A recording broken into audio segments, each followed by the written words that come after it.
Whatever you want to do. So the idea here is we're introducing a bill. Hi. Good afternoon. Welcome to the House Environment Committee.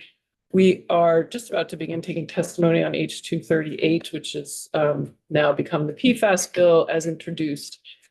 We will be walking through this draft for this bill with our legislative counsel, and then folks are here to comment on that proposed change to the previous language we walked through. So welcome back, Michael O'Grady.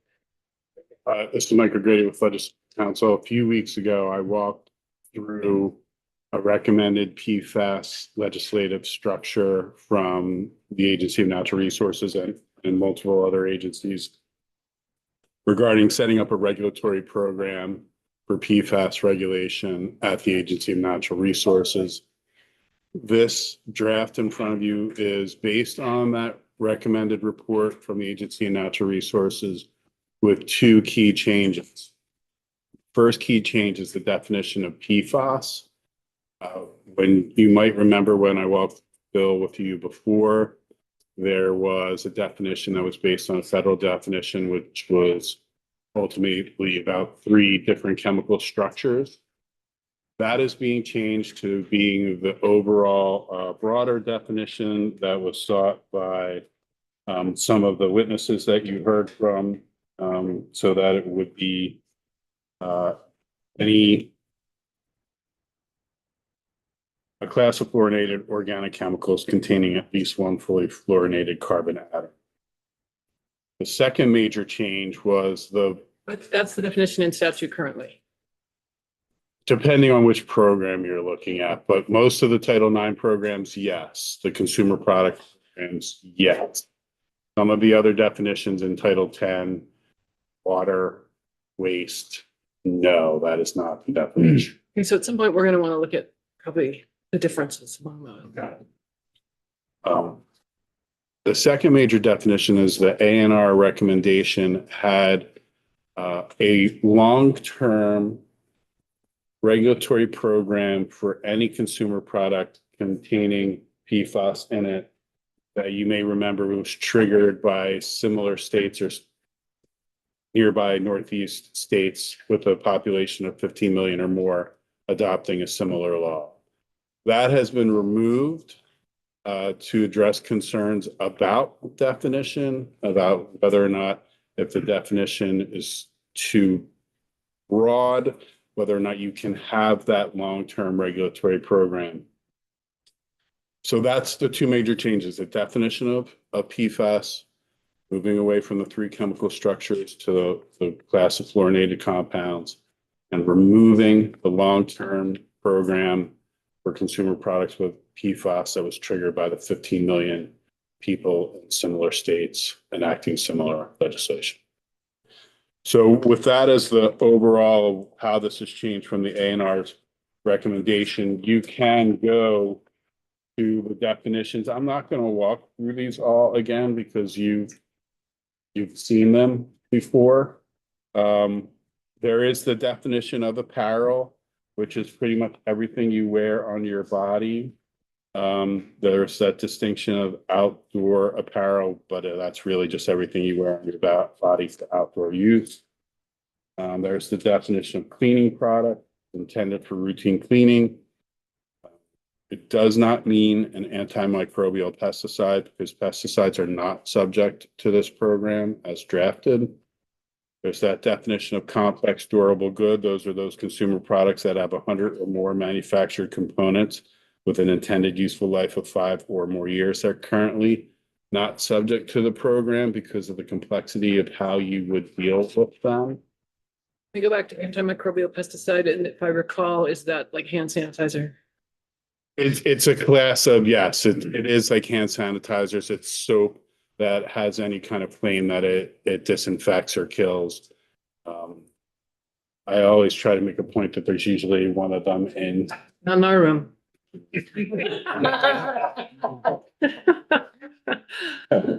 Try to say that there's always a pesticide in somebody's committee, but not today, I guess. I'm in charge.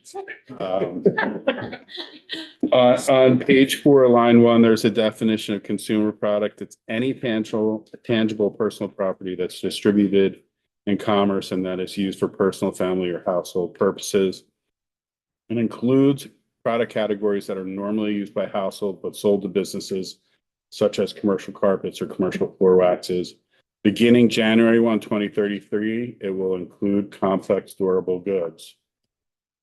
Moving down, cosmetic products, that's any article or component of an article that's rubbed, poured, sprinkled, used on your body effectively. It does not mean soap, dietary supplements, or food and drugs.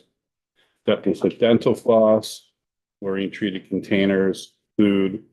Food is anything that's suitable for human or animal consumption. Food packaging containers, it's containers applied to or providing means to market, protect, handle, deliver, serve containers, store food, beverage. I forgot, food also includes chewing gum. Include tea bags? Pardon? Does it include tea bags? No, it's anything that's suitable for human drink or food. I guess if the drink was pre-prepared, maybe, but I don't know. I'm gonna have to think about that one. Intentionally added when a person manufacturing a product or product component knows or can reasonably ascertain the final product component contains PFAS. There's a definition of reasonably ascertain in a minute. Question on that? Yeah, Representative Morris. Thanks, Michael. Intentionally added, there was something brought up the other day about drinking water that may contain a very small acceptable PFAS quantity. Is that intentionally added? Is that to be included in that definition? I think if they could reasonably ascertain that that water had PFAS in it, then it could be fall within that definition of intentionally added. So if you go to where is it? It's on page 7, line 3. No or reasonably ascertainable. It's all information in a person's possession or control, plus all information that a reasonable person similarly situated might be expected to possess, control, or know. So if you're using water from a water system in your product, you either know or you have the ability to know whether or not that water has PFAS in it or could have PFAS in it. I think it's possible if you're using water in the production of your product, it has PFAS in it, you could be found to have intentionally added. Even though it could conceivably be below the threshold, what Vermont even considers contamination. But you don't have that as the standard right now in what is intentionally added.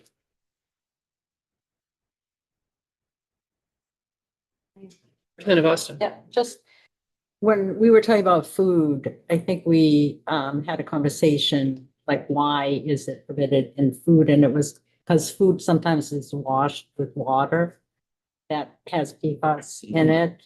Is that intentionally added? Does that fall under that? I think it could, again, be part of that. I think you could find situations where it would be part of that. Known or reasonably ascertainable to the people using that water to wash the food and or manufacture the food. Water is used in food for more than just washing. Mhm. And that's permitted then? Permitted how? Permitted in terms of PFAS levels. There's a certain level of PFAS that's permitted. There's currently no restriction on that. Okay. Norris. Yeah, sorry to step back to the cookware. Page 4, cookware means durable houseware items. What about commercial kitchen, commercial cookware? You could add that distinction, houseware or commercial items used to prepare, dispense, or store food. As it reads here, it would only be applied to household things, not anything in a commercial kitchen. Right, but then look at the definition of consumer product that it's also product categories that are normally used by households but sold to businesses such as commercial carpets or commercial floor waxes. I think you could add commercial cookware there. It's something that's used by households. I have a commercial cookware frying pan. So should I move on? I think you're about on page 6, line 9, the definition of juvenile product. Really anything that's designed or marketed for use by infants and children under 12 years of age, except electronic products. Page 7, we already looked at the definition of known or reasonably ascertainable. Manufacturers, any person engaged in the business of making or assembling a consumer product for sale to or use by consumers. It excludes the distributor or retailer unless the original manufacturer does not have a place of business in the United States. And that at that point, it's the first importer or the first domestic distributor of the product. I'm gonna go back to the exclusion for children's electronic products. That's just because we're giving them a buy. They have PFAS in them and we're just saying that's an acceptable place for them. I think it's likely because they are a complex, durable good, and they would be difficult to regulate right now with the scope of the program. But that would be a question for Matt when he comes up.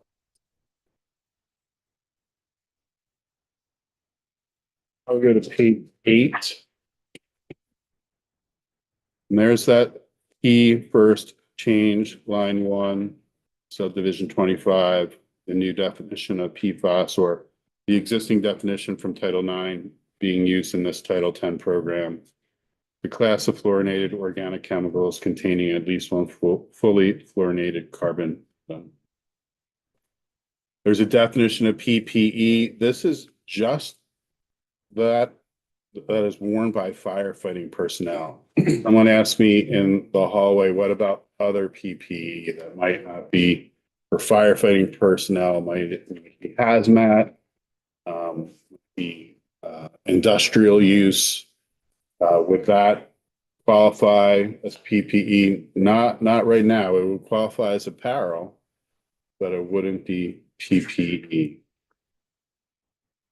There's a definition of pesticides, which is pretty much anything that's designed to kill pests.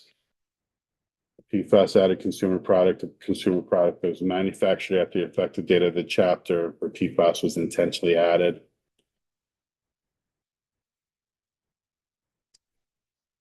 You pretty much go on to textiles and textile articles on page 9.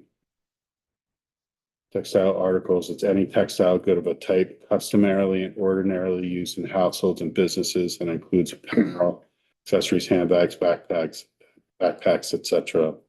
Doesn't include those parts of a vehicle that might have textiles or a vessel or an aircraft. It doesn't include filtration media and filter products used in industrial applications. Doesn't include textile articles used for lab analysis and testing, and it does not include rugs or carpets. And upholstered furniture is the last definition. And then you come to the exemptions. It's the second section, page 10, line 4. There's a slight change here. The first exemption is the product for which federal law governs the presence of PFAS in the product. That is not changing. It's basically when federal law preempts state authority. Page 10, line 8, there was a previous definition for products made with at least 50% recycled content. This retains that exception, but it excludes food packaging and containers and PFAS solutions. Previously, the only exclusion was PFAS solutions. There was a request that food packaging and containers made with recycled content could not have PFAS in them. So they are outside the recycled content exemption. So you cannot sell recycled food packaging with PFAS. Could you be for? I mean, we already banned it in food packaging, right? I would have to go and look at that specific food packaging law to see if there was opportunity. I think there is some opportunity, but I would have to confirm that. Try to look at that, so we're not cross purposes. So what else is exempt? Products manufactured prior to the phase out, then drugs, medical devices, et cetera, regulated by the FFDCA, Federal Food, Drug and Cosmetic Act. And then it does not apply to pesticides. And then it also does not apply to replacement parts for products manufactured prior to the phase out. Page 11, line 5, 7603, the agency is directed or authorized to work with the multi-jurisdictional clearinghouse to assist in carrying out the requirements of the chapter, and to coordinate how to review products and applications for exemptions, et cetera. It maintains a database of the information it collects. That information on page 11, line 14, it's subject to the Public Records Act, meaning that there might be exemptions for confidential business information or trade secrets. Notwithstanding that limitation, the secretary can share with other participants in the clearinghouse, provided that the secretary provides notice to the person that submitted the data to the secretary, and all member jurisdictions of the clearinghouse agree to maintain the confidentiality of that. On page 12, line 4, secretary may publish analysis or summaries of the information it gets from the clearinghouse in a way that doesn't identify information from the, or identifying information or information that is confidential. And then page 12, line 15, this is the phase out. And this is really the operable phase out now. There is no future expansion of the agency's authority to require any consumer product with PFAS to be phased out or prohibited. So this is what's phased out. Manufacturer shall not manufacture, sell, or distribute for sale in the state the following PFAS added consumer products: that aqueous foam, aftermarket stain and water resistant treatments, artificial turf, carpets and rugs, cleaning products, cookware, cosmetic products, dental floss, fluorine treated containers, food packaging containers, and continency protection products, juvenile products, menstrual products, ski wax, and upholstered furniture. For apparel and textiles, they may be sold with PFAS in it, but not with a concentration of total organic fluorine greater than 50 parts per million. For firefighting PPE, it can still be sold with PFAS, but the manufacturer has to provide the purchaser at the time of sale with the notice that PFAS is in the equipment, and it'll include the statement that the PPE contains PFAS and the reason PFAS are added to the equipment. On page 14, line 3. Question about the fluorine treated containers. Would that include containers with pesticides in them?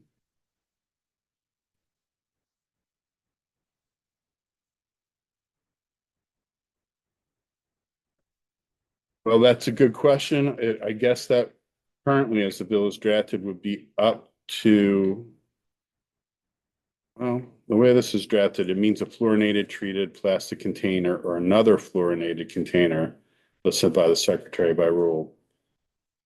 I would say it would.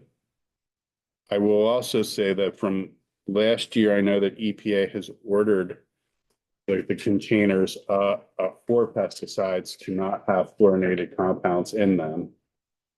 Whether or not that was completely complied with, and or whether or not there were products that are still on the shelves that were manufactured before that, it's probably likely both. The pesticides themselves may have PFAS in them, but the containers won't, according to the EPA. The largest manufacturer of those fluorinated containers was ordered by EPA last year to remove fluorinated containers for pesticide was ordered to remove the PFAS from those containers. Whether or not all other pesticide manufacturers are, I couldn't say.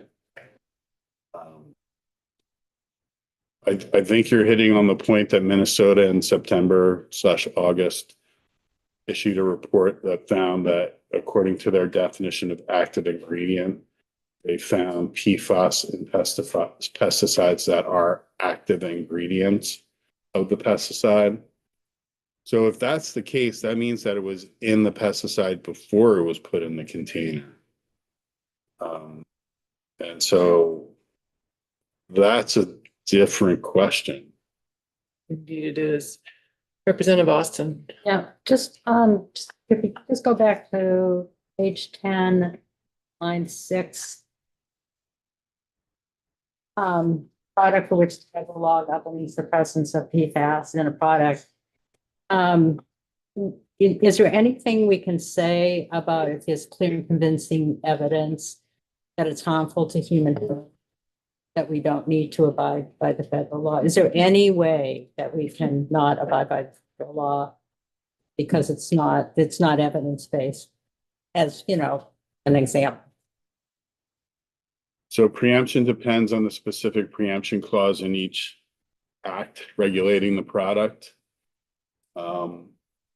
The preemption clauses that I'm aware of that would be applicable here would probably come from the FFDCA, the Federal Food, Drug, Cosmetic Act, but also maybe from other acts. Those acts that I know of have pretty strong preemption clauses, and pretty much the state has to be consistent with the federal government. But is it possible? Is there any possibility to have something in there that if it's like known to be harmful to human health, that we don't need to abide by that? But that's why I'm saying if the preemption clause says the federal government has regulated this product and states can only regulate to the extent that the federal government has, you can't be less protective. You could only be more protective.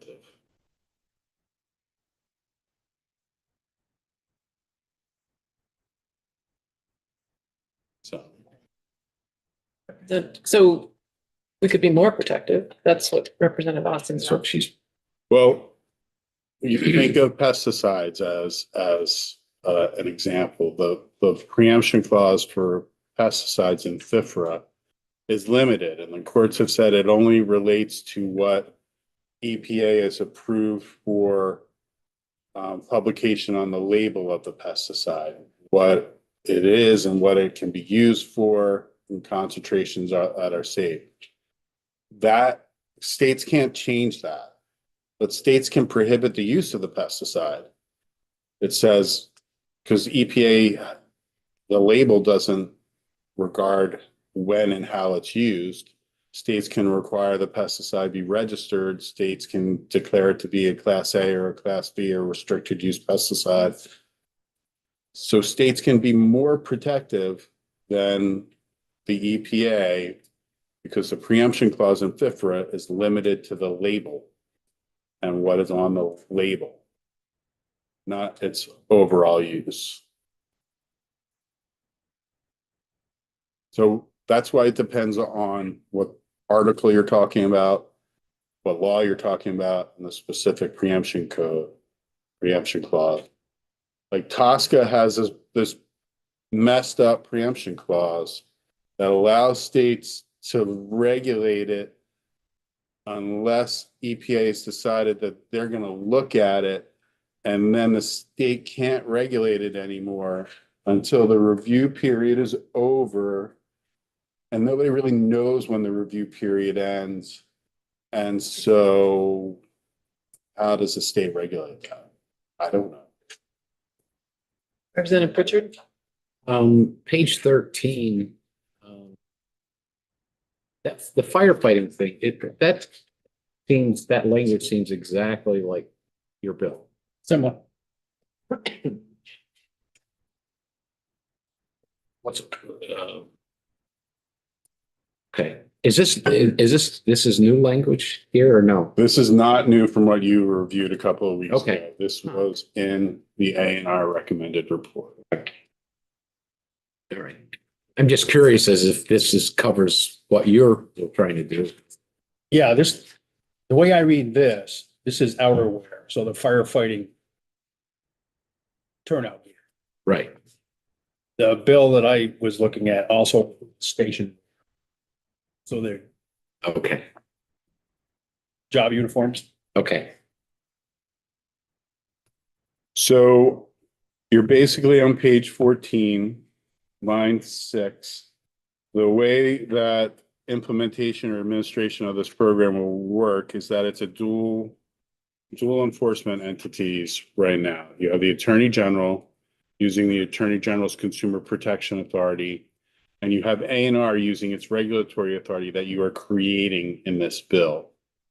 And how they will ensure that these products are properly phased out or registered, or if it's PPE that the manufacturer is providing notice, is that they ask that manufacturer for a certificate of compliance.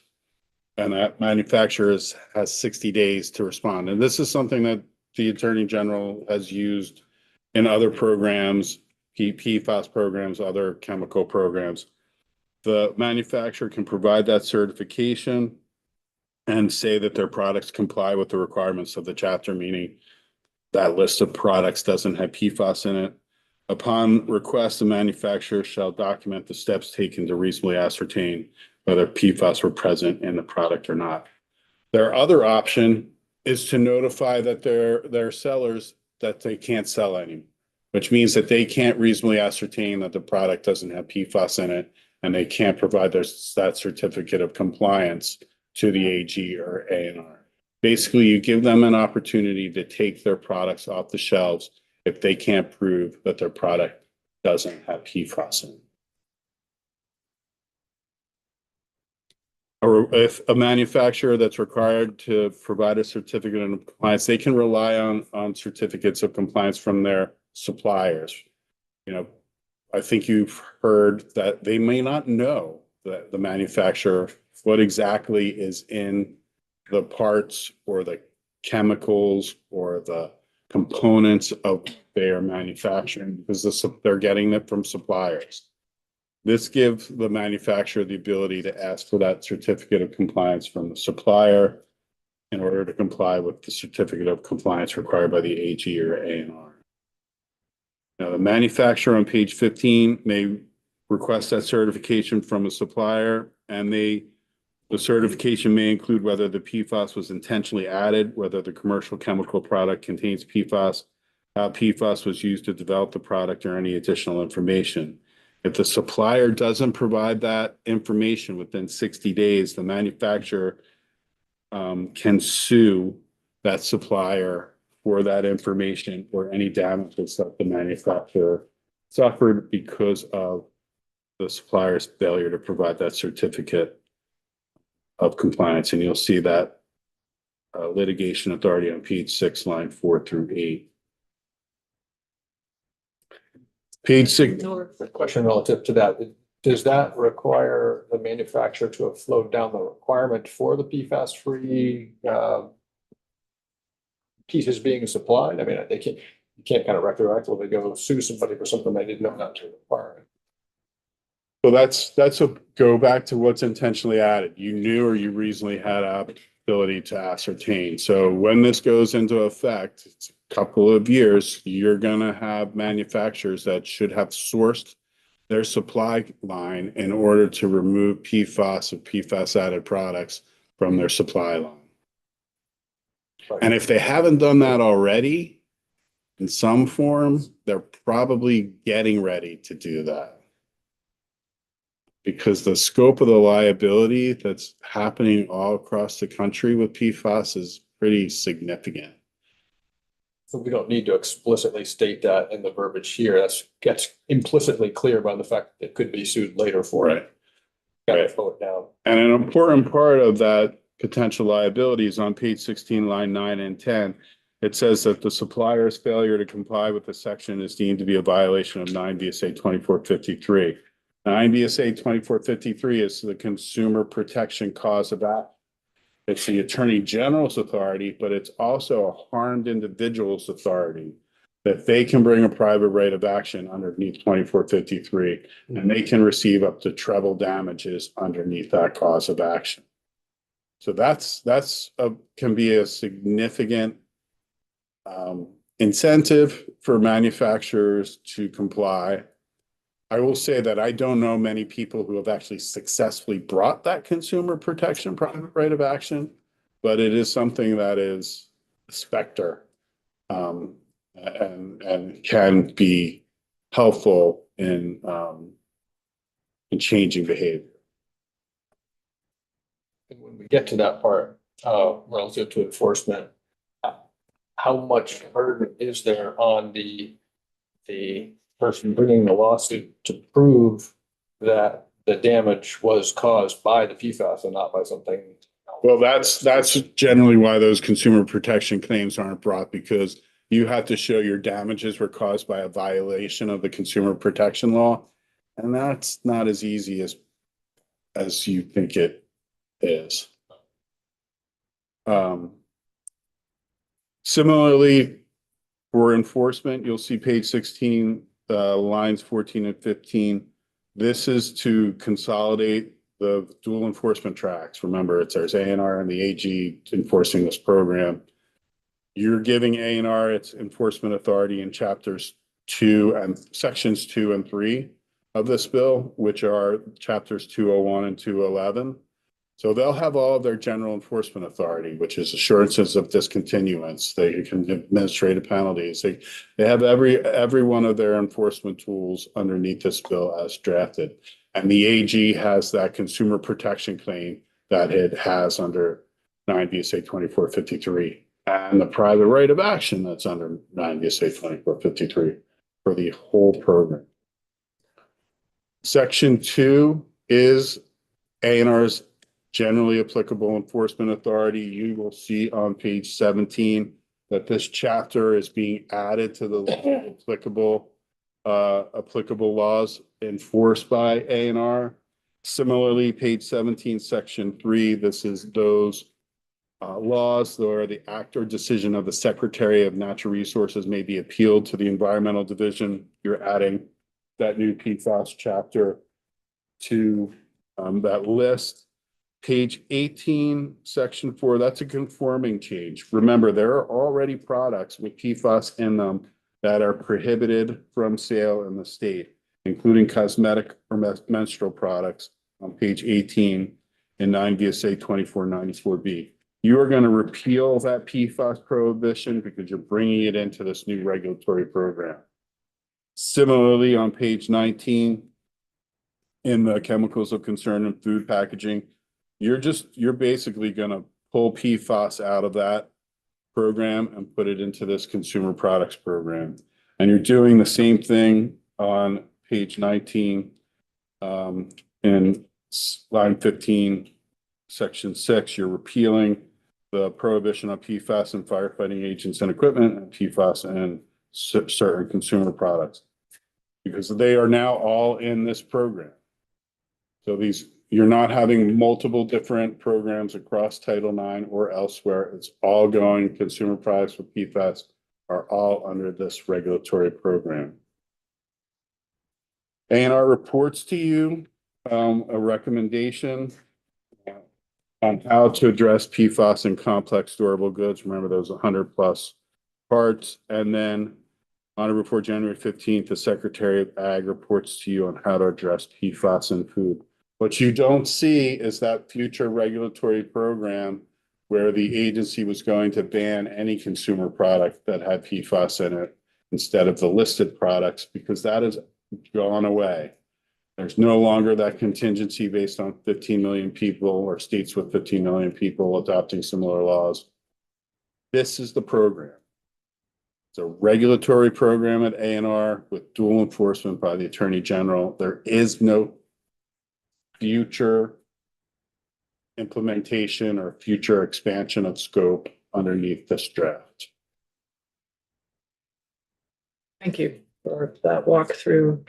I'm noticing on page 19, line 21, we're still referred to as environment and energy, and same the next paragraph. Environment and energy, the committee. And then the dates on these report backs, I guess that's a Matt Chapman question, so maybe I'll just, do members have more questions from Michael O'Grady? Representative Austin? Yeah, this is a big question, right? I'm a citizen legislator, so I don't know this, but how do we avoid this happening to Vermonters again? That something comes in to our state that has not been tested, to see if it's dangerous to our citizens. And you don't, you know, you can come back if you want, or just like say it's way too big a issue, but it just seems, it seems insane to me that this happened. Generally, I think you would need to repeal how the federal government reviews chemical substances for use and adopt a program similar to the European Union, which is based on a precautionary approach of testing and approval prior to use. That's not gonna happen. You know, Okay, thank you. these are in flux. Matt Chapman. Thank you. Thank you, Michael.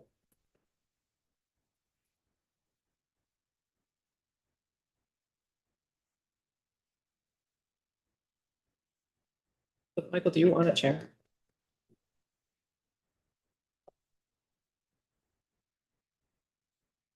So thank you. For the record, Matt Chapman, Director, Waste Management and Prevention Division. Just before I start, I shared some comments in draft form with the committee. I'm happy to pull them up, but I think they're on the website, so you can access them if that's easier that direction. I think sort of to begin, the agency continues to support the proposal that we put forward in Act 131, the sort of comprehensive approach to phase PFAS out of consumer products in the environment. I think the concern, it probably won't surprise the committee, is just the scope of what actually is included under the definition of PFAS and the challenges it presents both to the people who are developing these products, the agency to administer it, and frankly, the fact that there's some non-target products that are included in there. So we have concerns about transferring the program to the Agency of the Natural Resources and changing it from a consumer protection program towards it being a regulatory program. I think we appreciate the efforts of the committee to try and find basically a common ground between some of the outstanding issues and the desire to basically maintain the status quo, but also expand our efforts into certain consumer products that were identified as being high priority by the agency in its study. And so I'm just going to sort of jump into the draft that I've provided, because I'm hopeful that it provides an alternative way to accomplish the same or a similar function as what the chair and had recommended, but by basically, again, maintaining the status quo within Title IX of the existing PFAS phase outs and expanding it to the 3 additional products that are not covered but proposed to be covered in H238. So just walking through briefly, I'll go through the changes that we're recommending. One is a modification to the definition of intentionally added that's currently in law. So the current definition of intentionally added means it's only the addition of a chemical to a product to serve a function in that product. This proposes to expand that to the manufacturing of the final product. It also adds the knowledge of reasonable ascertainability standard to intentionally added. I've certainly heard comments, and just sort of to break in now, about concerns around the addition of, frankly, municipal drinking water in a process. I don't think, and drafting on the fly is always kind of a problem, but having something in there that excludes drinking water from a system meeting the standards basically under Vermont's Safe Drinking Water Act. You know, I wouldn't want us to, I would want us to ensure that the inputs in the process are achieving the standards that we've set in Vermont as far as acceptability for safe drinking water, especially in these turbulent times where things may be changing. But I think acknowledging that as far as an issue isn't a problem. I did not include that in here, but I'm just sort of responding to. The next three definitions the next four definitions are from H238. They're basically the definitions of cleaning product, dental floss, fluorine treated container, and known or reasonably ascertainable, all of which are in H238. And then the next series of changes, we're basically in Title IX, we are dealing with the Attorney General's authority to basically bring consumer protection claims against products with PFAS intentionally added. And this proposes to expand that authority to cleaning products, dental floss, and fluorinated containers. I mean, that's it. It is I'm hopeful that it is accomplishing the intent of what the committee had intended to do. It leaves for the future some of the complicated questions that the committee has dealt with and has heard testimony on. And I think we're happy to include additional stakeholder processes, additional studies to try and come to a greater consensus on how we take the step to both move this program into a regulatory program and take that approach, and also expand it beyond sort of an enumerated list of consumer products that it currently is focused on. But I'm going to pause and just let people ask me questions. I'm happy to respond to any of the questions that have already been asked, or also just take new ones. Well, since we're here in your proposal of, to make sure, let's see if I understand. Sure. You're saying you don't want to switch to Title 10. You want to keep it in Title 9 where it is now, but add those additional products. That's the simple summary. And then if you could just re-articulate the why, that would be helpful. Well, it's the distinction between it being a regulatory program versus it being a consumer protection cause of action, right? So it's basically like, I have concerns about the agency's ability with the definition that we have to provide people the advice that I think they're going to need on how to comply with a regulatory program. And I think that those issues, we had come in with a proposal on how we could do that. And the committee thinks additional work has to be done, and we're okay with that. I think that the concern is that we're not ready to sort of make the leap from where it currently is at in Title IX to moving it into the Agency of Natural Resources and me having sort of regulatory authority and control over it. And it's contingent on the desire to not change the definition. That is key, right? I mean, yes, that is key. I understand that. And I'll just, one of my questions was why the report backs are so far out. Sure. I mean, part of why they're so out in the future is because we're really looking at Minnesota and Maine that have comprehensive broad-based consumer product bans and seeing how they're going to deal with some of these hard to manage products that are like complex durable goods, automobiles, airplanes. What are Minnesota and Maine going to do to deal with some of the challenges that frankly have already been identified? Like, how do you certify 20,000, 22,000 parts in an airplane, right? That would make sense to me, but food? So again, I'm not going to speak on behalf of the agriculture. So I guess the other thing to add, one of the benefits of simplifying the process is those exemptions don't exist in Title IX. So again, there's a lot that was built into a regulatory program to deal with a broad-based consumer products phase out that doesn't need to be addressed if we're taking a narrower approach to dealing with three additional high priority consumer products, with us coming back with additional recommendations. I mean, frankly, additional recommendations around exemptions, around the definition of PFAS, and other issues that the committee feels are important to get before we make the transition towards a broader based regulatory program. food just seems so obvious, like how, So backing out just to sort of frame the issue, I think the issue that was actually identified by Mr. Wolf was the same issue that was a concern to the Agency of Agriculture, which is if you're irrigating crops, if you're using water in a food process, is that intentionally added? And I think I'm thinking more about the pesticides and the consumption of products that actually have PFAS in them that potentially people think are really healthy. so. I'm not gonna speak to pesticides, right? I defer to the Agency of Agriculture and their expertise on how they manage pesticides. My understanding is that there's been comprehensive reviews of all the pesticides that are out there, and they have not been found to pose a risk if they're used in accordance with their label.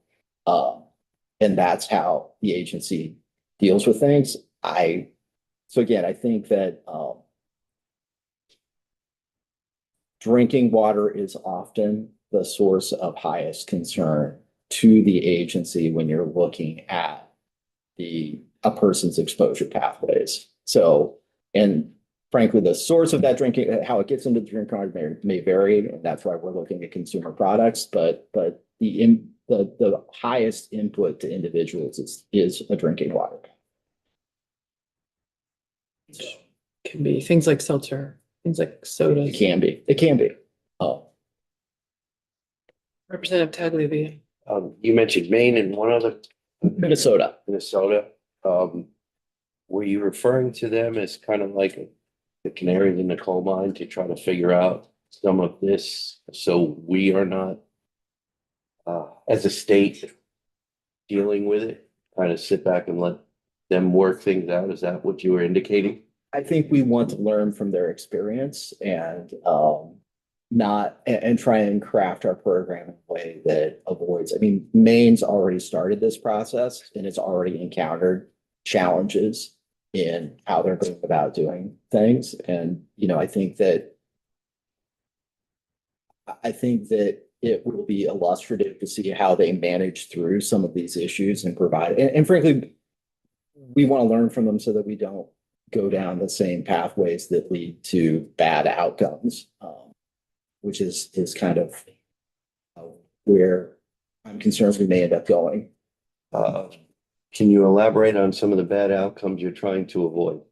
Well, I mean, I think that there's a difficulty in, I think there are a couple of difficulties. One is the scope of chemicals and a person's ability to reasonably know what those chemicals are that meet the definition, the OCET definition of PFAS. So that is a challenge. I think when you're talking, especially about complex durable goods, those types of products where you have a number of different component parts in them, it becomes very difficult for them to go upstream on multiple component parts. And the compliance costs, even if we've created sort of certification routes for them to do that, the compliance costs start becoming high. So trying to find a way, trying to identify how other states have tackled through those issues and learning from their experience seems to be a valuable thing to do in this instance, rather than having Vermont with respect to the more complicated aspects of a larger consumer product phase out. Be the first one or at the front of the line trying to figure it out. Further questions for Mr. Chapman? Anything else you want to share with us? No, but I'm happy to stay and come back if there are additional questions as the committee proceeds through it. Surely will be. Thank you. Thank you for your testimony. Representative Bartholomew. Dental floss piece that's added. Second page, how does that fit in with the bill here?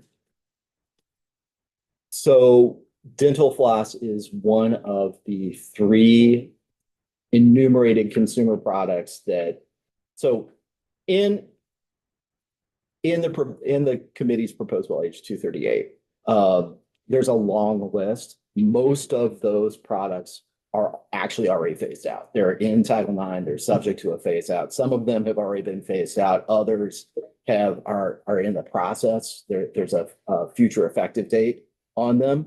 There are 3 products that are not currently subject to a phase out that you're proposing to phase out, and those are dental floss, cleaning products, and fluorinated containers. So that's why those 3 are included in this. The rest are actually there. You just can't see them. Why are there, It is. It says, doesn't apply to used products. Who sells used dental floss? I don't want to buy. So again, I mean, Am I missing? that may not be, I follow the model that we used in every other. And so, I think that we could probably say it doesn't apply to the sale or resale of products. if you're using PFAS treated dental floss, it is reusable. It lasts forever. It might be. Sorry. No, that's okay. But why are they repeated? Because that's the structure of the underlying one in Title IX, right? So I again, I know I'm less familiar. that's why there's a lot of different sections in there. Thank you. You're welcome. Oh, Representative Morris? Thank you. I asked so few questions, I appreciate it.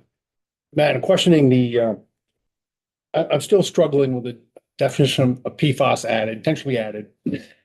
And is it conceivable that getting down to 0 PFAS, 1 chemical atom, in all the components that make up food, drinking, we have wastewater issues which we're not consuming, but somewhere down the line, a PFAS atom or chemical of some limited amount could be added.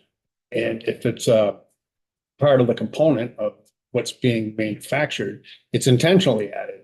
So I'm concerned about trying to assume that we're going to get to 0. And is that realistic?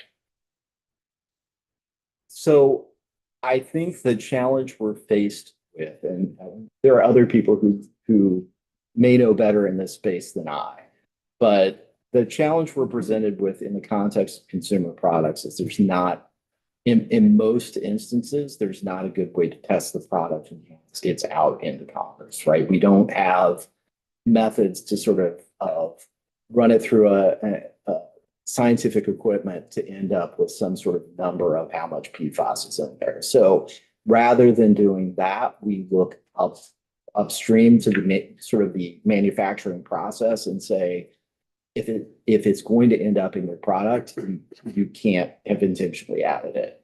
There may be a time and a place and a day when the science gets up to a point where, and again, let me step back. I mean, right now in drinking water, which is a relatively easy media to test in, we can only test for under 50 PFAS compounds, right? And like I said, under the OECD definition, I've seen the most recent report I saw was 7 million PFAS compounds.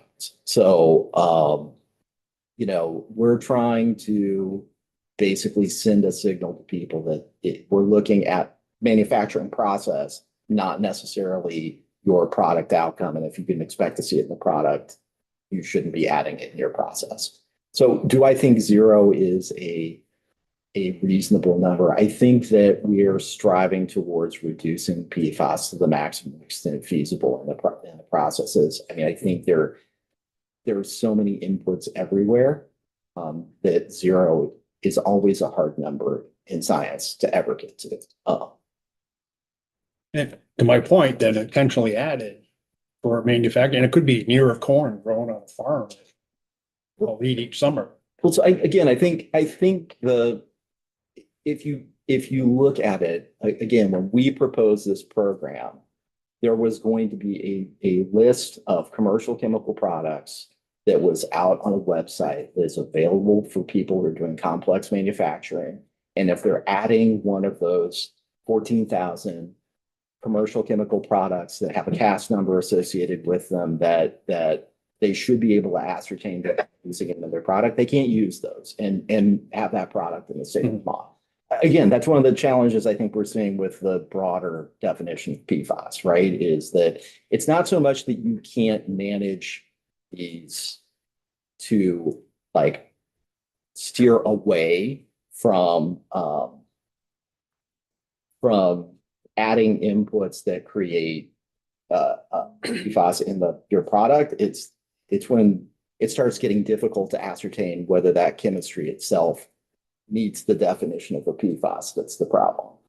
I think, having said all that, I think by keeping everything in Title IX and maintaining the status quo, a lot of those problems get avoided. And it becomes an issue of clear violations and the AG's office taking an enforcement case against individuals who are clearly violating the law. So it's sort of a different approach.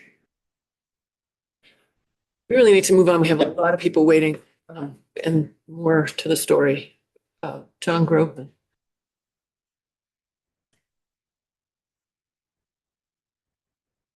Good afternoon. Thanks for inviting me. Matt talked so much, my computer went to sleep, so we'll wake it up.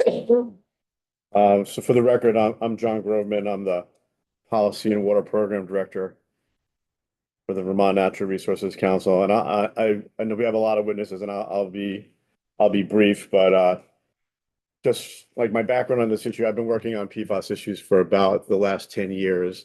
Really got involved when the release of PFAS in Bennington happened, and was instrumental working with my colleagues from VPIR again, and Matt and other agency officials. There was a committee that the legislature created to basically, to get at your question, Representative, how could we not have this happen again? Like what happened in Bennington, and how do we really holistically deal with these issues? And there was a committee, and it had industry folks, and it had, not only ANR, but Department of Health and Agency of Agriculture and environmental advocates like VNRC and VPIRG.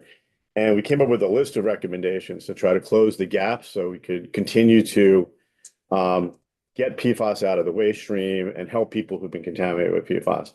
Some of those, so as you've heard, a lot of action was taken that was recommended in that report, including banning products with PFAS. There was a big debate about liability from PFAS, as some of you might remember from a few years ago, about medical monitoring, people who have been contaminated with PFAS, allowing them to get relief from the courts. We made it easier for the state to sue the manufacturers of the chemical PFAS, so not the products that we're talking about here, but 3M and DuPont. And as a result of that, the state of Vermont had already taken legal action, but we made it a little clearer and easier for them to do so. So we see this bill as like another important step forward in the effort to just deal with this vexing chemical and the impacts that it had. So we view generally H238 as a big step forward. You've heard the debate about the definition and how to ban whole categories of PFAS, making sure we're not watering down what we're talking about when we're talking about products that have PFAS in it. And I think legitimate concerns have been raised in terms of administering the program that you heard from Matt a second ago. And from our perspective, we want to do everything that we can to get PFAS out of the waste stream. So we view H238 as a good compromise in that it kind of keeps the definition, the scientific definition of PFAS, but really focuses on just like several more products that we could add to the list, as you heard. I hadn't seen what ANR had proposed until just before the hearing, but having heard Matt's testimony and looked at it, a lot of our questions about H238 were answered by Matt, and we actually, I think, generally think his approach makes sense, a more streamlined approach, because we'd rather, like I said, add those few chemicals. If you do that, you don't really need the exemption section, as Matt said. You don't need to go to the clearinghouse that was proposed right away. I think we should continue to talk about those things and to pursue them. But obviously, there are a lot of questions about going more broadly, and we would prefer to take a step forward this year. And then continue to deal with these issues around how do we ban broader categories of PFAS. We completely understand the distinction between moving the program to the AG versus keeping it at ANR. If it was going to be a regulatory program and it was going to be a broader program, I think it would make sense to have ANR involved. But the current program has set up, the AG has enthusiastically embraced that program, and we think it was working in the way that Matt described really well, in that they'll basically, if there's a bad actor out there that is going out and intentionally adding PFAS to products, they'd have to go and have an enforcement action and prove that. So I think that addresses a lot of your concerns, Representative, about how do we, how do we know like one small amount of PFAS was added in a manufacturing process that meets the definition of intentionally added. In terms of H238, one of the suggestions we were going to make is the state of Rhode Island is considering a definition of intentionally added that we thought was more streamlined than the definition in 238.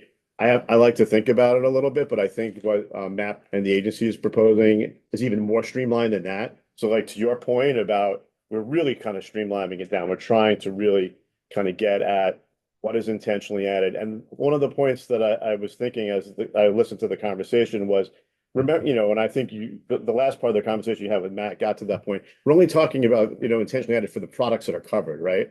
So we're narrowing in the products, the universe of products we're talking about. We're not talking about everything that's out there. We're not talking about water. Like water's not covered, it's not banned. Water's regulated by the Safe Drinking Water Act, by Vermont's water supply, public water supply laws. So, I think that's why we're being so careful. It's this balance between your point, how do we get PFAS out of the waste stream, out of the products, out of our landfills?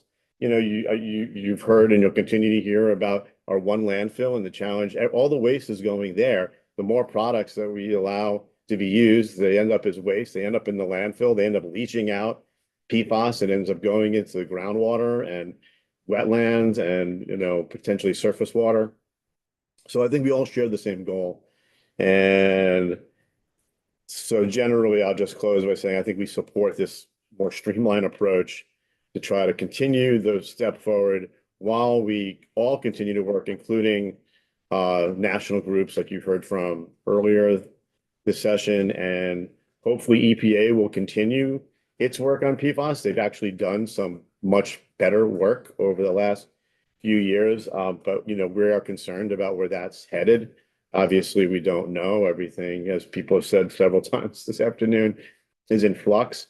But the more things are in flux there, I think it's more important that we and all the states do as much as we can dealing with some of the challenges that you've heard in creating, regulatory programs like this. I think watching what's happened in Minnesota and Maine, I think it is good to see how those programs go forward and what issues are in terms of administrative issues, and then to learn from them. And we will. And I think we'll be back having learned that to try to continue to build on this. But so we're supportive of the direction things are going, especially with what ANR said. I'd like to think about more the definition of intentionally added, but generally we're supportive of going in that direction. I guess the one thing that's coming to my mind is, how are we going to ensure, or is there anything we can do to make sure we're continuing? I mean, I know, Matt, that you work with this regional group on PFAS issues, but just the idea, the bill that you brought to us had that framework set up for the larger clearinghouse kind of style program. How do we make sure we're still, is there anything we should do to line up for that? And maybe other witnesses can address that too, but I don't want to get our train. I would like to keep our train on the tracks. Yeah, I agree. And I mean, I know the NEMOA group, that Matt's been a leader with, the New England states that are, again, I assume they're going to continue to work on these issues. But I do agree with you that we want to just keep that momentum going forward. Yeah, so I just put that out there while people are thinking about it, if there's anything we need to do. Thank you for your time. Thank you. Learns.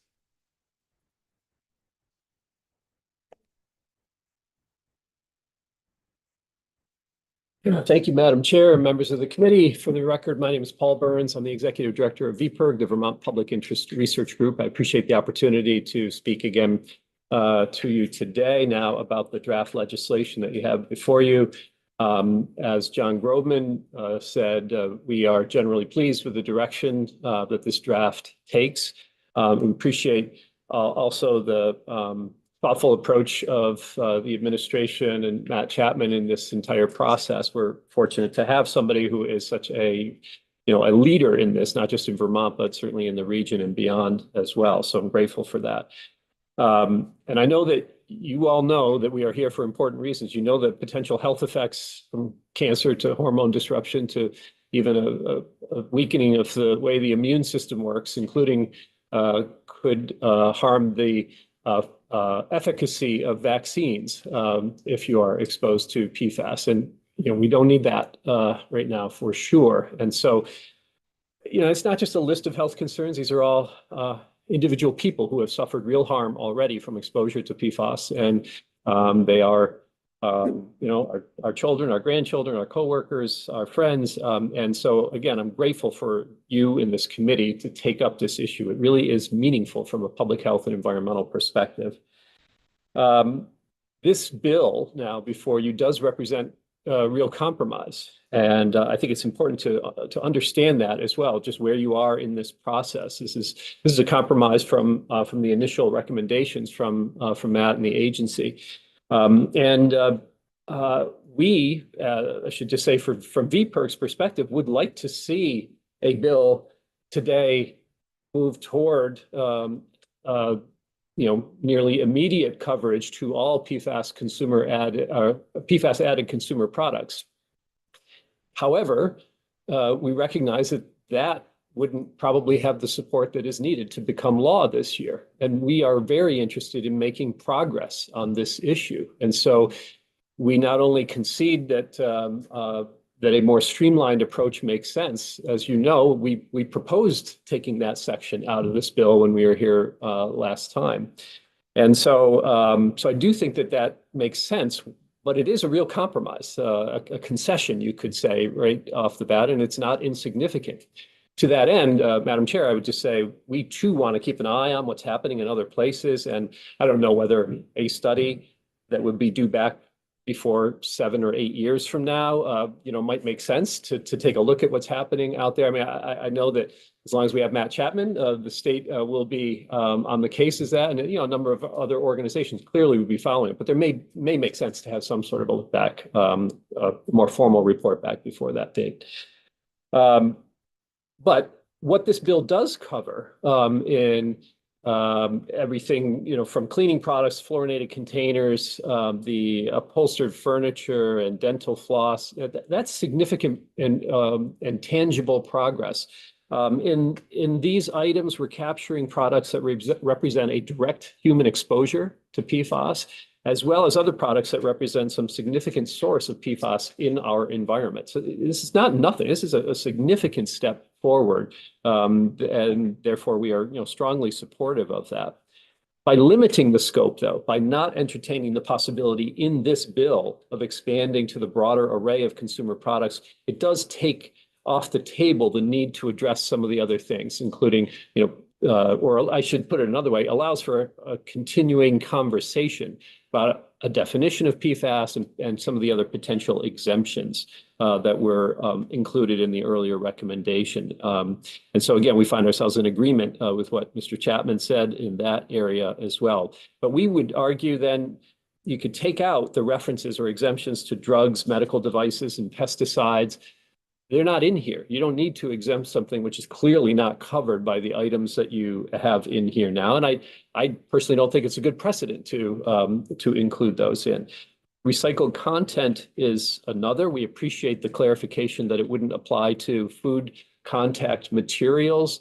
But as I said last time, VPIRG's position is that we should not grant an exemption for any products that are made of at least 50% recycled content or more, because that still can represent a significant threat to human health. I submitted as just part of our testimony today an article, and there's a link to a full report peer-reviewed report there that talks about textiles, for instance. Now, again, this bill before you doesn't get at textiles because you've already done that. The state has already addressed that issue.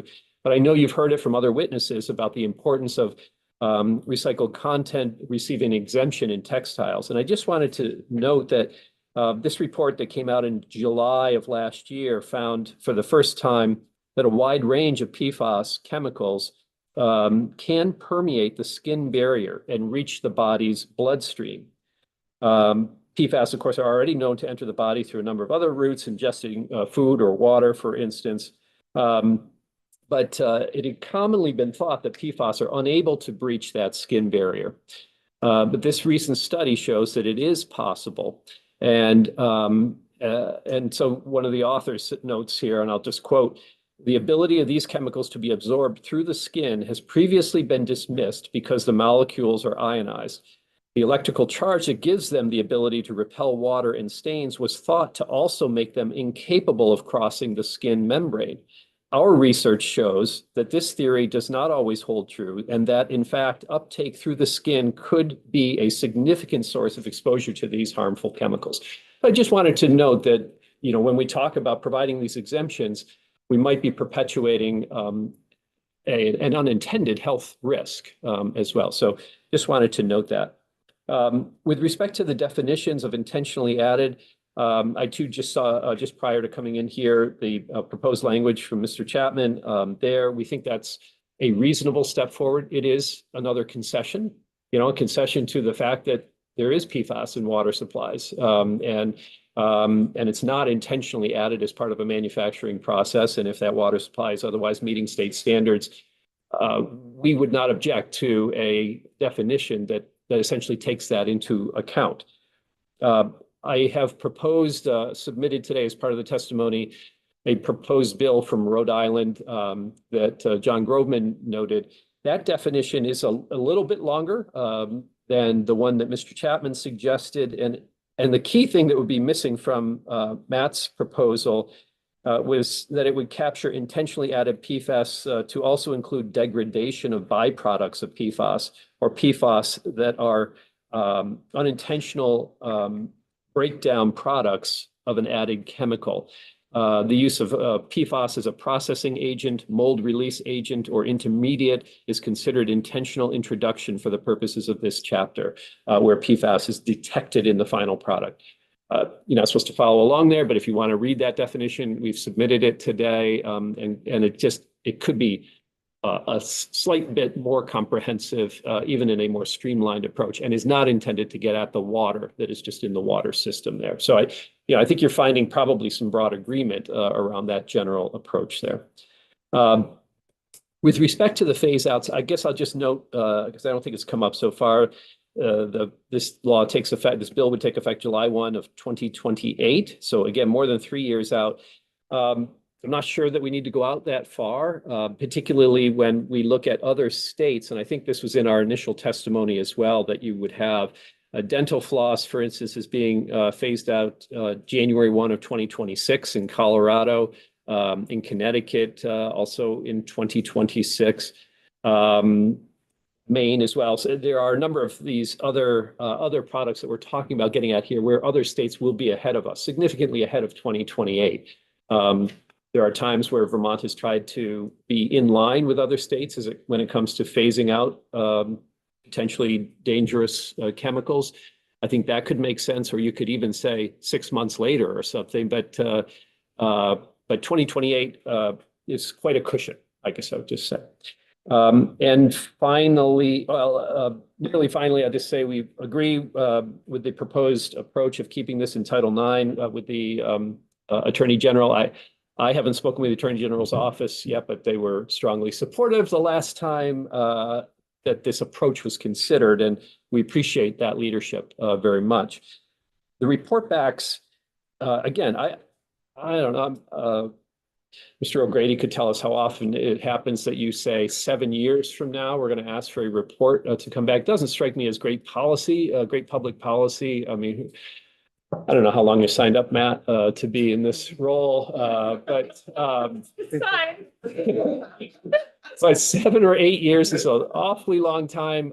I certainly, at least with respect to food, PFAS and food, I think I would strike that. I think it would be our hope and intention that as a public policy matter, we could take that up, take some action in that before 8 years from now. And I wouldn't want to. Back before then, or you think, No, we don't need a study, we can do something? Well, if a study were to happen, I think it could happen certainly before 8 years. And my hope is that we could take action before that. And I wouldn't want the idea that, well, we're going to get this study in 2023, so we better not act now. Not that anybody would seriously say that, but I wouldn't want it to be used for that reason as a prophylactic against action. The fact that we were going to get a study in 8 years. So I think I'd at least remove that one. I'm not sure about the other, but even 2032 is a long way out. So I'm a little more agnostic, I guess, on that one, but it's just a long time. So I think that's it for our testimony. I appreciate the opportunity. Yeah, thanks for your testimony. Do members have questions? Right, great, thank you. Martin Wolf.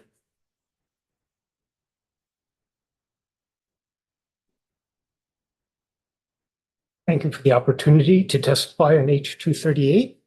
For the record, my name is Martin Wolf. I'm the principal of Wolf Sustainability. I have over 50 years experience as a chemist studying the fate and occurrence of chemicals in the environment and the design of more sustainable products.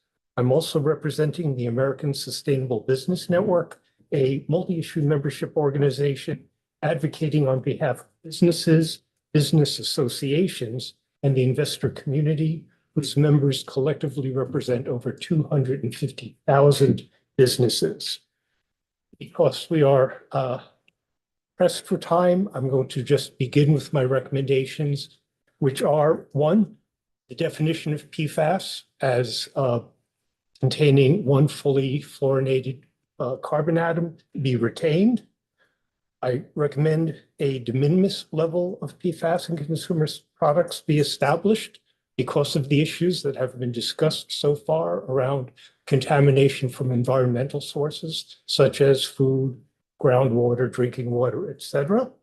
And I recommend that the manufacture, sale, or distribution of consumer products containing PFAS ultimately be prohibited.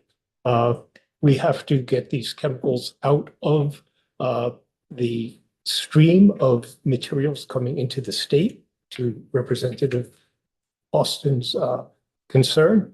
That is the only way we're going to see the levels in our state diminish. You are all familiar with many of the human and environmental harms of PFAS. You're also very well aware that these chemicals persist in the environment for centuries, and that it is very difficult to remove them. In fact, the Minnesota Department of the Environment authorized a study to look at the costs of removing PFAS, and they determined for each pound of PFAS that enters the environment, it costs between $0.4 million and $40 million to remove. There are very few things that cost $4 million per pound or $40 million per pound. So the longer we wait, the more PFAS gets into the environment, and the more expensive it will be cleaning things up. We've already discussed definitions. I want to emphasize again that the definition contained in TSCA 40 CFR 705.3 is very limited. It excludes a lot of PFAS chemicals that are currently in commerce. It also gives a pathway for companies to develop new PFAS chemicals that would not be regulated. So please, as you have done in the H238, continue with that broader definition of PFAS. In conclusion, PFAS represents an immediate threat to the health of Vermont citizens and to our environment. H238 takes important steps to limit this threat by using a scientifically valid, inclusive definition of PFAS and by phasing out PFAS in a wide range of consumer products. I commend this committee, ANR, and the other state agencies involved in developing this legislation. I thank you for your attention. I'm open to any questions. Thank you for your testimony. Could you further flesh out for me the de minimis level recommendation that you're making, just so I Yes, make sure I understand that? the EPA sets a limit for PFAS chemicals in drinking water. It varies from 10 parts per trillion down to 4 parts per trillion per chemical. I would suggest having a limit in consumer products that is at least 1,000 times higher than that. And the reason I say that is it is assumed that people are exposed to PFAS by drinking 2 liters of water a day. They are not going to get the exposure of even a milliliter of water in a day from a consumer product.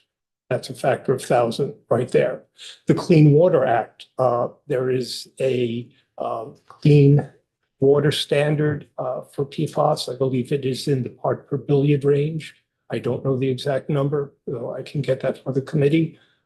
Again, the exposure a consumer will get through apparel, through a cleaning product is far less than they would get by exposure to groundwater used in making that product. So again, I would recommend a de minimis level higher than the Clean Water Act action level. That's what I would mean by a de minimis level, something in the order of X parts per billion. And I'm not putting out a number because I think that's something that the Agency of Natural Resources can do. Thank you for your testimony, Representative Austin. I'm just, do we have a copy of your testimony? Yes, We do. Okay, because I didn't see it up there, so. Okay. I saw it. Again, Thank you very much. right, Kelly Alt.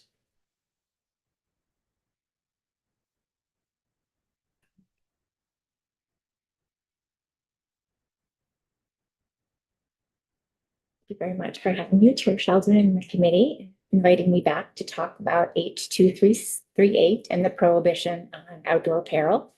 I'm Kelly Alt. I'm the Executive Director of the Vermont Outdoor Business Alliance. We are a nonprofit with a mission to strengthen Vermont's values-led outdoor recreation businesses while ensuring environmental responsibility. Our 140 mostly small business members drive local economies and contribute to protecting local natural and recreation resources. Some of Vermont's 40 apparel manufacturers and 60 outdoor retailers located in our communities could potentially be impacted by H238. Vermont businesses are fully committed to phasing out the intentionally added PFAS that's been used historically in apparel to protect the user with qualities like water repellency, durability, and breathability. Manufacturers have been working hard for some time to transition to non-fluorinated materials and have invested corporate resources in research and development, supply chain adjustments, production technologies, and consumer education. It's worth reflecting on previous responsiveness by Vermont manufacturers and retailers alongside our 50 alpine and cross-country ski centers in eliminating the production, sale, and use of ski wax banned in 2023. And at this moment, with many states, such as California, New York, Maine, and Colorado operating with our companies operating across state lines and at the global level, we need Vermont's PFAS laws to be predictable, consistent, and in alignment. So a few recommendations we're reiterating from our previous testimony and elaborating on one on recycled content. We just wanted to reinforce the support for the 2028 deadline. Our businesses are comfortable with that timeline as it allows adequate time to sell down already produced inventory, ensuring that those products are not destroyed by landfilling and incineration. In addition to that significant pollution that would be caused, the potential for stranded inventory to cause economic harm is a significant concern to our small businesses and our communities. 2028 also presents a more realistic timeframe for compliance by all manufacturers, those that operate in multi-year production cycles, sometimes as long as 18 to 24 months. It also allows for the compliance with the 50 ppm total organic fluorine limit. Other states have enacted laws, but that clock is already ticking, so Vermonters would appreciate that 2028 timeline. That timeline also precludes the need for express language on apparel design for severe wet conditions, which has an extended timeline in California and New York. The definition of intentionally added, I too just saw the revised definition today, and it does seem to be a positive definition. I'll just reiterate that there was concern previously in reference to the language about final product as a byproduct or immunity, because many manufacturers recognize that there's cross-contamination that is beyond their control, and therefore it's unintentional. So they wouldn't want to be responsible for those unintended cross-contamination situations. Wanted to elaborate on incentivizing textiles recycling and the growing circular economy. The outdoor industry widely acknowledges that textile waste is a huge problem. New apparel requires intense resources from raw materials, including fossil fuels, water, land, and chemicals. VOBA shares circularity goals with the state in developing approaches to repairing, resale, reusing, and sustainable disposal. This is important as textile to textile apparel recycling, the process of turning textile waste into new fibers that is then used to create new clothes, gains momentum. The challenge is that the infrastructure for collecting, processing, reselling, repairing, and recycling textiles in the US is nascent. The EPA reported that 15% of textiles were recycled in 2018. States like California are working to fast track processes by developing regulations, establishing procedures, and directing funding for textile recycling and reuse. I mentioned in my last testimony, the Responsible Textile Recovery Act passed in October, which establishes the first extended producer responsibility program. It's designed for textiles, apparel, footwear, and travel goods in the US, and it addresses collection, infrastructure, technology, and requires producers to take responsibility for their product's entire life cycle. Similar bills have been introduced in New York and Washington. Current testing data from regenerated textiles reveals a roughly 15% failure rate at 50 ppm TOF. So to ensure the time needed to improve the infrastructure and systems over the next few years and benefit from PFAS elimination in new textiles that then become future recycled materials, VOBA and VOBA's members are comfortable with the language in H23 that products made with at least 50% recycled content be exempt. For comparison, Maine fully exempts used products and used product components. Colorado bans intentional use, allowing for unintentional presence of PFAS, including legacy PFAS in recycled textiles. There is no exemption for recycled textiles under California law. However, by 2027, products with recycled content will need to meet the 50 ppm TOF limit. Because of these questions on how we balance incentivizing a circular economy while at the same time phasing out PFAS. We look forward to the rulemaking process because we know that these advancements in other states in new infrastructure and technology will benefit our state's regulations. So in summary, VOBA and Vermont's outdoor businesses are dedicated to initiatives in circularity, sustainability, and climate resiliency, and will continue to leverage corporate resources for social impact. PFAS phase out in Vermont that is aligned, predictable, and consistent enables some of our best stewards of Vermont's environment to prosper. Thank you so much for your consideration, and I'm happy to take any questions. Thank you for your testimony. Do members have questions? Representative North. I heard you mention a 50 ppm limit, is what you said. I just want to make sure. Yeah, okay. Yes. Is that the currently established limit or? So that is the limit for textiles by 2028. Yes, in California is 100 ppm, I believe, until 2027, and then 50, goes down to 50. It's like 26 and then 27. It's 27, 28. 27 and 28, yes. And severe wet weather appear, it's 28. So specifically to outer work. Yes. Okay. Representative Sacklowitz. You mentioned the 2028 phase out, that deadline is good for you because otherwise, I think you said that if it was sooner, there'd be stranded product that would then presumably be landfilled or incinerated. But wouldn't those products end up in those same places eventually anyway? Well, The sell down, there are sell down strategies underway by most manufacturers and retailers because they don't want to be in a situation where they have that, they're bumping up against that deadline. So they're trying to do the right thing and get rid of that inventory that currently is manufactured. And then in future, as soon as possible, produce apparel without PFAS. The hope is that there won't be any apparel, but at that deadline of 2028, there will be inventory that is non-compliant, considered stranded, and it will need to be disposed of. And it's a potential, problem for the landfills if that's disposed all at once. There's a lot of inventory. So you're thinking of it as a matter of the quantity being a problem for the landfill to accept? That it That's why- gets landfilled all at once versus being utilized and then disposed of over time. I guess I'm not sure why it matters that much, but okay, that answers my question. Thank you. Thank you for your testimony. All right, Bill Driscoll's joining us via Zoom.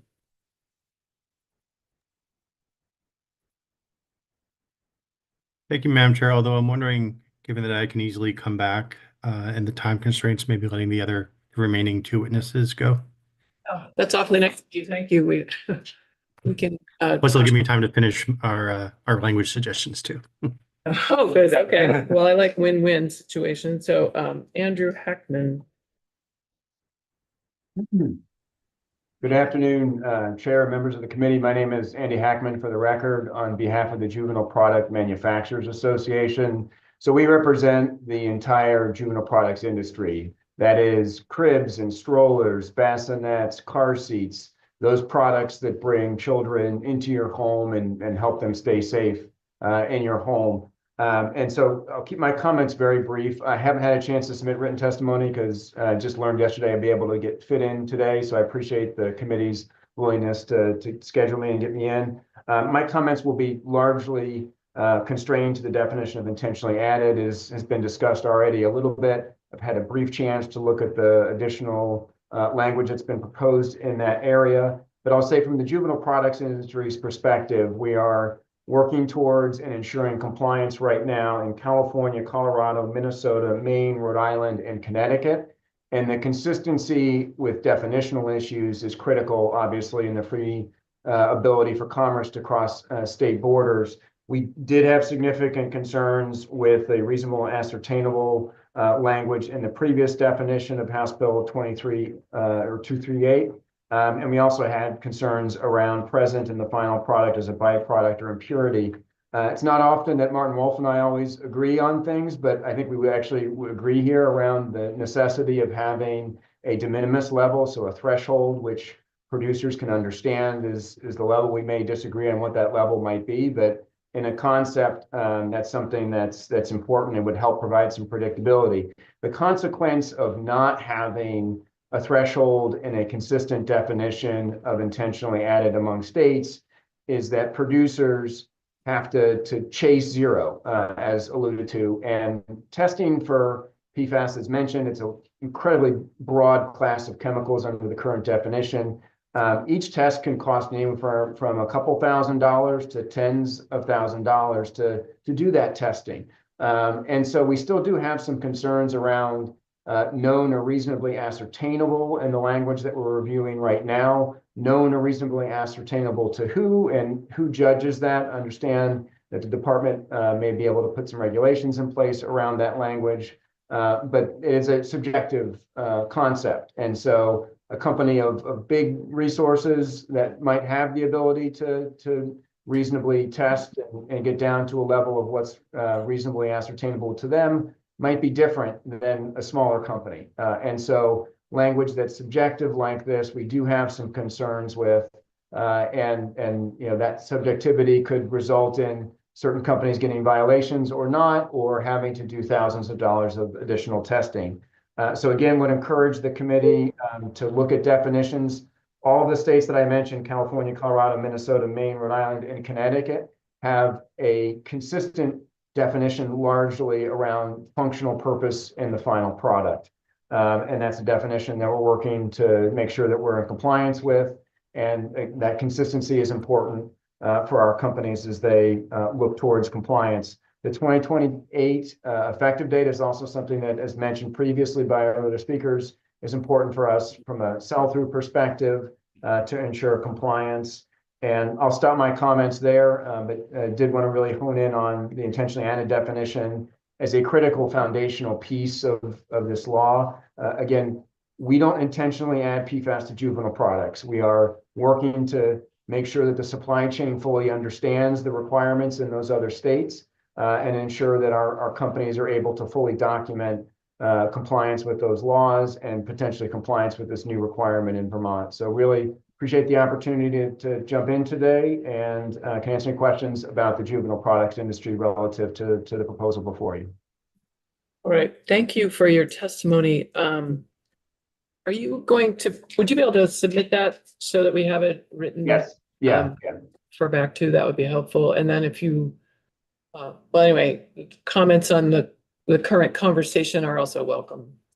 Yes, absolutely. We'll update and submit to you testimony that shows the consistent definition among those other states and can certainly comment on the definition. Like I said, just reviewed it within the last 30 minutes. Yeah, great. I appreciate that. Members have questions? You can hear the bell ringing. We're getting a little pressure to get to the floor. So thank you for your testimony. Thanks again. Yep. And then we have Andrew Pappas. Wondering how much time you think you'll need or if we should try to reschedule you. I can be quick. I've submitted my testimony and probably just need like 2 to 3 minutes. If that's all right. Or you can read through my previous submitted testimony. It's very similar. A couple minutes is fine. Thank you. Great. Well, good afternoon. Thank you so much for your time today. I'm Andrew Pappas, the Director of State and Local Government Affairs for the American Apparel and Footwear Association. And we appreciate the ability to provide comments on H238 today.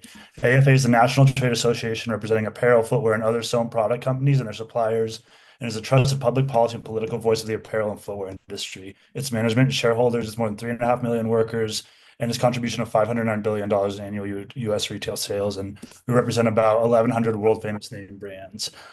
We approach all of our work through the lens of purpose-driven leadership in a manner that supports our members' abilities to build and sustain inclusive and diverse cultures, meet and advance ESG goals, and draw upon the latest technologies.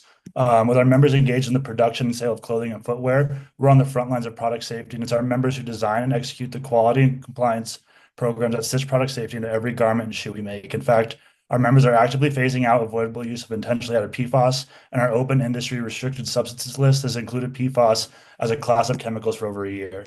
AFA and our members are proud advocates of regulatory requirements that effectively protect human health and the environment, and regulation plays a critical role in furthering our industry's efforts if they're designed properly to serve their purpose and are properly enforced, which is why we launched the Thread Sustainability and Social Responsibility Protocol, and believe that protocol will help the development of policies that are effective and catalyze meaningful progress. Although our members are routinely exceeding regulatory requirements and are already in the process of phasing out the use of avoidable intentionally added PFAS in their products, we do have a couple amendments to consider in H238. It's come to our attention that PFAS can persist in recycled textiles, so we do appreciate that H238 takes into consideration that, and are supportive of maintaining the exemption of 50% recycled content, and are supportive of the existing 2028 timeline in this legislation, as other commenters previously addressed. And we also had similar concerns around the intentionally added legislation. I haven't had an opportunity to review the new legislation, but our concern was around the present and the final product as a byproduct or impurity, and are aligned with other presenters in examining this language, just to ensure that no PFAS is present in the due to contamination. That's not a part of this specific legislation. We're able to work through that. We also want to stress the importance of maintaining an exemption for all personal protective equipment, including that worn by firefighting personnel. PPEs often subject to federal standards that are present and still require the use of PFAS, making its use unavoidable. Because of this, PPE has been clearly exempted in California and other jurisdictions that have or are seeking to prohibit the use of intentionally added PFAS in products. Maintaining that exemption creates harmonization and consistency for manufacturers and PPE buyers, and to ensure harmonization across states to support industry efforts in working to remove PFAS, we recommend aligning with the existing California language for PPE outlined in California AB 1817, and I have in my written comment. We look forward to continuing to work with you on regulating substances and consumer products for the benefit of consumer product safety and public health. And thank you for your consideration and time today. Thank you for your testimony. Now, I tried to go fast for you. And for speed, reading it, I'm sure members that that his written testimony reflects that as well. Any questions? Thank you for joining us. Yeah, thank you. All right, members, with that, we do need to wrap it up for the afternoon. And we'll be back tomorrow morning at 9. And Bill Driscoll will have you in as soon as we can. In fact, I think there is time this week if you